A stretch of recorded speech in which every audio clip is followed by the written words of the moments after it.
Hurting, mate, your eyes. Is it hurting your eyes? Diluting acid with litres of water, this victim of one of the attacks last night was comparatively lucky. Over the course of 1 hour and 12 minutes, the same pair of moped robbers struck 5 times. One of the eyewitnesses told me he was stunned.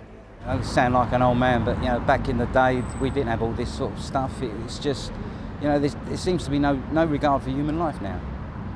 You know, 12-year-olds stabbing 12-year-olds, throwing acid in people's faces. That's just, it's wrong on every level. The first report was at 10:25 on Hackney Road. A 32-year-old man suffered facial injuries. A similar attack involving 2 men on a moped was reported at 10:49, 2 miles away on Upper Street. A few minutes later they'd struck again on Shoreditch High Street. More acid was involved. Again at 11:18 on Cazenove Road. This victim has suffered life-changing injuries. And finally, at 11:37 on Chatsworth Road, the pair here attacked a man and took his moped. It's part of a very worrying trend.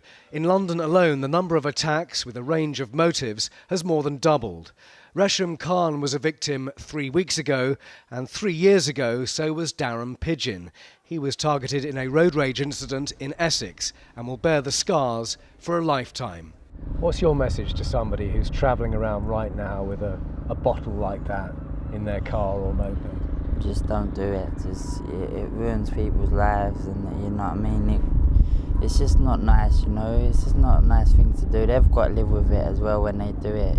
You know, they might regret doing it themselves because they might see the impact it does on that person. Calls are growing for longer sentences and zero tolerance of possession. I think carrying acid should in itself be an offence in the same way that carrying a knife is an offence. At the moment, it's only an offence if it can be proved that you've got malicious intent. I think the reality is we do not want people walking around the streets carrying acid. Whatever the motive, whatever the vehicle, police and politicians are aware they're dealing with a growing new category of street crime.